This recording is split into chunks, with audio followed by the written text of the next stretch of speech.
భక్తుడు మనసు ఆ విధంగా ఒక్క క్షణం కూడా మగ్నం కాదు.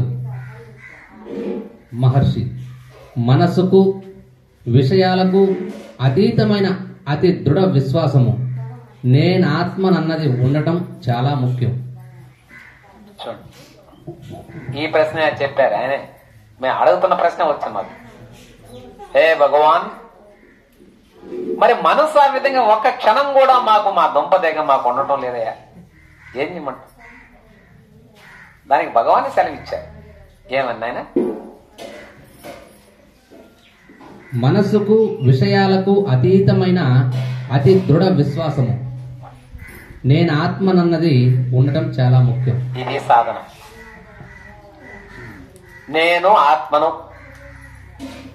ఈ విజ్ఞానం, ఈ జ్ఞాన స్థితి పొందితే ఇక మళ్ళీ వేరే డైవర్ట్ కాకూడదు. మళ్ళీ ఇక్కడ ఈ సత్సంగం రమణ భగవాన్ నేనెవరు ఇన్నిన తర్వాత ఈ ఉన్నట్టుండి వాళ్ళు మహాసహస్ర చండి యాగం చేస్తున్నారంట అంటాడు ఇంకొకడు.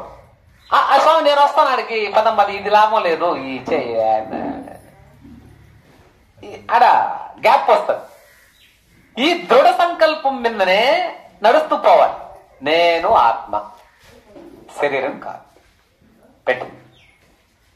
దీని మీదనే అనేకమైన విచారణలు జరిగి జరిగి జరిగి జరిగి ఈ దృఢ సంకల్పం మరీ దృఢమైపోతుంది. ఇది సంకల్పం. ఇది ఈ దృఢ సంకల్పం ఎప్పుడైతే నేను ఆత్మనన్నటువంటి దృఢ విశ్వాసం ముందుగా కలిగిపోయిందో, మనసును నివారించడం కాదు, మనసు వెళ్ళేటువంటి స్థితిగతులను, దాని వీక్నెస్ ను చూసి సాక్షిభూతంగా ఏ కాలిన తాడు ఏ విధంగా ఉన్నప్పటికీ అది ఏవి బాధించదో, మనసు కూడా దాని వికార చేష్టలు దానికి ఉన్నా అది మనల్ని ఏమి చేయలేని స్థితిలో ఉంటుంది. అర్థం కలేనా? మనసు లేకుండా పోదు, మనసు ఉంటుంది, కాలిన తాడు ఉండినలాగానే ఉంటుంది, దానికి బలం లేదు. ఏనా? శక్తి లేదు. అది ఏదో ఉంది, మూలుగుతూ మూలుగుతూ సినిమాకు పోదామంటాయా అని అంటారన్నమాట. ఈడు ఆత్మజ్ఞానం అయిపోన్నాడు కదా, దృఢ సంకల్పం ఉంది. నువ్వు వద్దులే స్వామి, నేను అన్నంలే. మనసు వీక్ అయిపోయింది. ఇంతే తేడా. ఇలా సత్సంగం దృఢ సంకల్పం ఉంటేనే ఆ పని, లేదంటే సినిమాకు పోతావా పోవా, నోరు మూసుకొని లేయి, సరిపోదా, ఇంతే.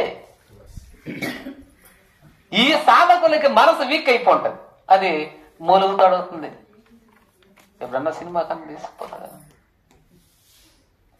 వీడు సత్సంగం చేస్తుంటాడు, దృఢ సంకల్పం, వద్దులే స్వామి అట అన్నా ఏదో పిలిచిపో, షికారుకి ఏమన్నా పిలిచిపో, సరే వద్దులేబ్బా.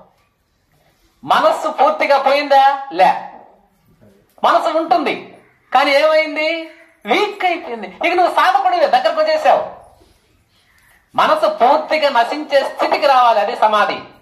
మనసు పూర్తిగా పోదు. ఎందుకు పోదు? ఈ ఎప్పుడు జన్మించాము, కోటాను కోట్ల జన్మల నుంచి వస్తున్న మనసు అంత సులభంగా నాశనం అవుతుందా? కాదు. కానీ నువ్వు యు ఆర్ వెరీ గ్రేట్, ఈ స్థితికి తెప్పించేసావు దాన్ని. ఎన్నో వందల జన్మలు తపస్సు చేస్తే తప్ప రానటువంటి ఆ స్థితి ఈ జన్మలోనే రమణ భాషను వినడంలోనే వచ్చిందంటే నువ్వు విశ్వామిత్రుడి కంటే గొప్పవాడి. షూర్, అది దాన్ని పొగడతగాదు. ఎందుకంటే ఆయన కూడా 10 సంవత్సరాలు ఎక్కడో తపస్సు చేసి 10 ఏళ్ళు మేనకం వస్తే మర్చిపోయినాడు, కాపురం చేసినాడు.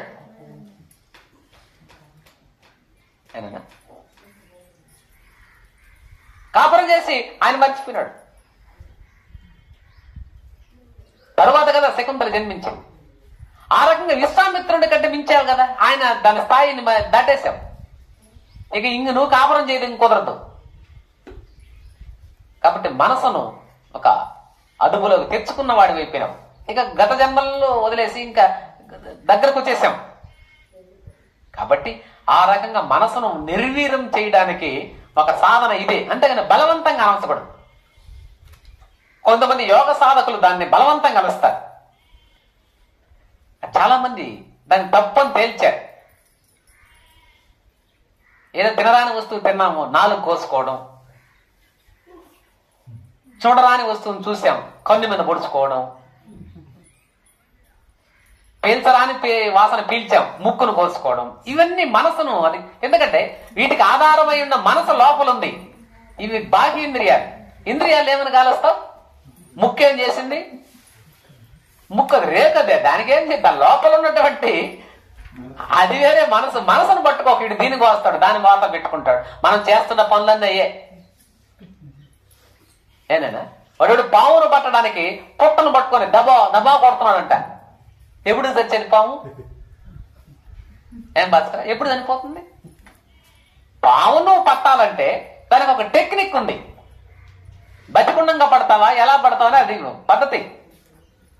వాళ్ళు ఆ అన్ని రంధ్రాలను మూసేసి ఒక రంధ్రంలోనే పొగబెట్టి ఆ పద్ధతి ఏదో ఉంది, దానిలో పావును బయటకు రప్పించి పట్టాలి. అంతేగాని పావును చంపడానికి ఆ పుట్ట మీద కొడతానే ఉన్నాం. ఎన్ని సంవత్సరాలు తెచ్చిపోతుంది పాము? అలా సాధనలు చాలా మంది చేస్తుంటారు. మనం చేస్తున్న సాధన అదే. ఎక్కడ గాని పెద్ద పెద్ద విషయాలలో భక్తి అనే పదం ఉపయోగించరు. ఉపాసన అని ఉంటుంది ఉపనిషత్తుల్లో. మనసును పట్టుకోవడానికి చేసేటువంటి ప్రయత్నాలు ఇవన్నీ అని భగవాన్ మనకు సెలవిస్తూ, నాయన నీకు నేను ఆత్మనన్నటువంటి దృఢ సంకల్పాన్ని గట్టిగా పట్టుకొని చెప్తున్నాడు భక్తుడు. ఏమైతేనేం దాన్ని ముంచవలనన్న అన్ని యత్నాలను విఫలం చేసే తాడుగా మనస్సు ఉంటుంది. ఏమైతే స్వామి, ముంచవలనన్న అన్ని ప్రయత్నాలను విఫలం చేసే తాడు మనసు మాది. ఏ ప్రయత్నం మేము చేయాలన్నా అది విఫలం చేసే దానిలో నంబర్ 1 మా తాడు మనస్సు. ఏం చేయమంటావు? మహర్షి మనస్సు పని చేస్తూనే ఉంటే ఏం? ఆ చేష్టలకన్నిటికీ ఆధారం ఆత్మయే కదా. మనస్సు వర్తిస్తున్నప్పుడు కూడా ఆత్మనే పట్టుకొని వదలక. అది మహర్షి చెప్తున్నాడు, నాయన మనసు పని చేస్తూనే ఉంటుంది, నువ్వేం దాని గురించి డోకా పెట్టుకోబా, అది చేస్తుంటుంది. ఆ చేష్టలకన్నిటికీ ఆధారం ఆత్మయే కదా. ఆత్మే ఆధారం.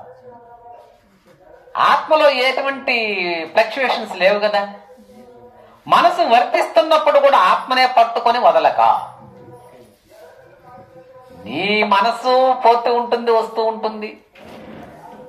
దానికి ఆధారభూతమైనటువంటి ఆత్మను పట్టుకో, దాన్ని వదలబాక. దాన్ని చూస్తున్నప్పుడు ఇది నీకు లెక్కలేదు, శక్తి తగ్గిపోతుంది అని మహర్షి మనకు బ్రహ్మాండమైనటువంటి సాధన మార్గం ఇచ్చాడు.